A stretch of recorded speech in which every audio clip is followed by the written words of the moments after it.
because that's another kettle of fish.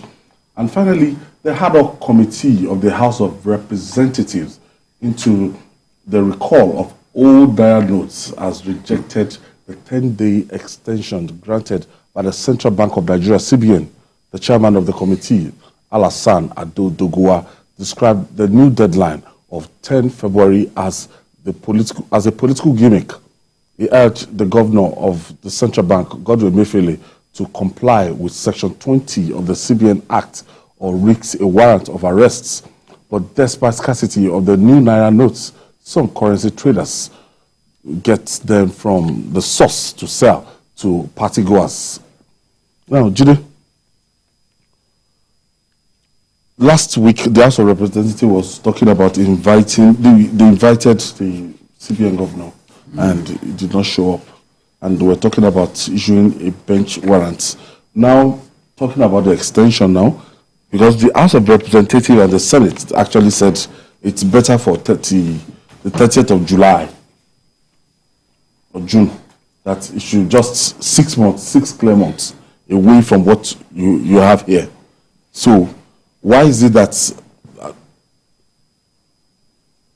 CBN is saying 10 more days, and the House of Representatives is saying no? Yeah, because they are the representatives of our people. They are in position to know where the shoe pinches our people. People like Ado Doguwa, they go home from time to time. If he doesn't go home... From Kano State. If he doesn't go home, then you risk not being re-elected. So you have to touch base as a politician. How many of those nooks and crannies of our nation can the CBN governor say he knows? These are the representatives of the people. When they came up with the earlier directive, you know, people, these same representatives of the people, resisted it. They said, no, this will inflict pain. This will put POS guys out of business. Then that was rescinded in a way. They increased what you can withdraw to, like, I think 500,000. So it's not, yes, the CBN has autonomy, but it does not have the monopoly of knowledge, especially about how its policies will affect our people negatively. The people, the representatives of our people in the National Assembly, they get feedbacks from the people. And it is their responsibility to convey those feedbacks to policy makers, to people in government, to the executive. That is their job. Now, when they are invited to come and explain why they want to take certain actions, there's no reason in the world to stay away. The CBN governor can't say because he has the support of the president, then disobey the National Assembly. The executive, the judiciary, they're on the same level. And there is division of labor, there is a separation of powers. You can't have a situation in which the representatives of our people, in the exercise of the powers conferred on them by the Constitution, will invite people, and then they will stay away because they think, oh, the executive controls the law enforcement agents. Therefore, maybe if they said the IG should bring you, the IG may not carry out that order. It is wrong. Emefiele has to go and face these people. Explain what you want to do in detail to them. Explain in detail, because these are the same people that if today you want to appoint a CBN governor, they have to approve. Yes. So you can't treat them with levity. You can't treat them like they do not exist. No, you can't do that.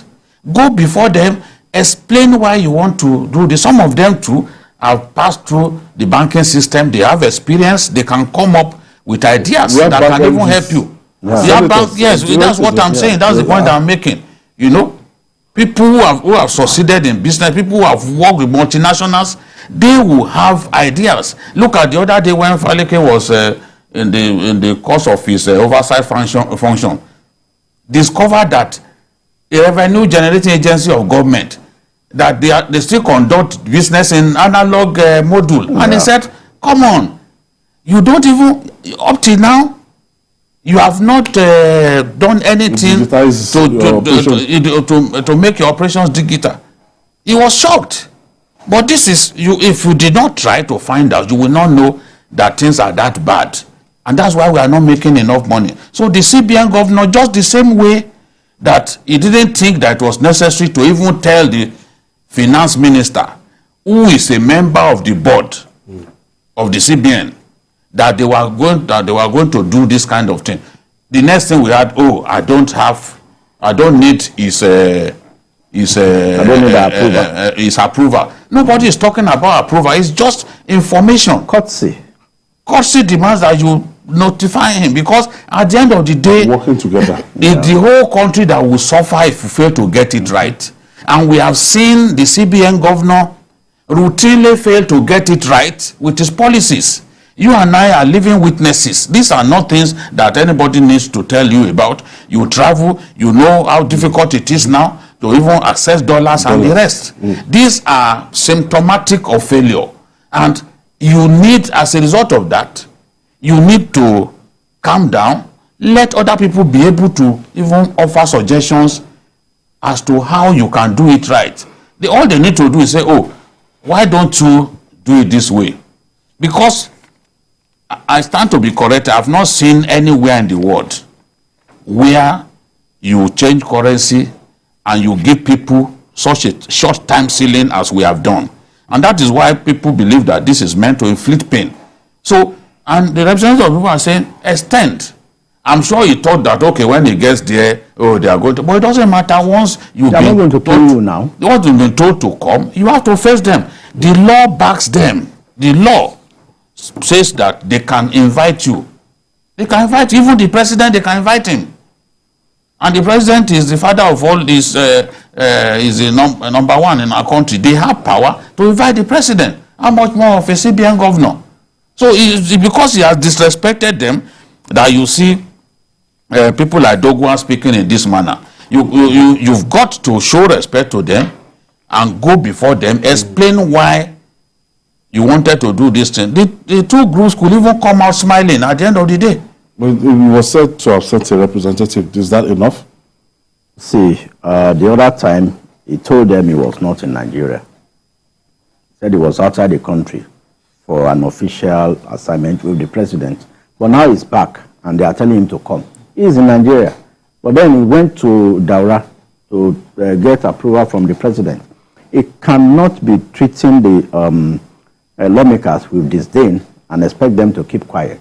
I mean, we are not only responsible to the president. We have three arms of government. That's why we have checks and balances. The legislature acts as a check and balance, and they have their oversight functions over that of the executive. That's why a president cannot spend money without approval from the National Assembly. Even the money the CBN is spending was appropriated by the National Assembly. So I see no reason why it should not cut them and go to them and explain. Now, Doguwa quoted a section of the CBN Act that says that this Naira note, the one that is going out of circulation, is still legal tender 30 days after the thing must have expired. All right.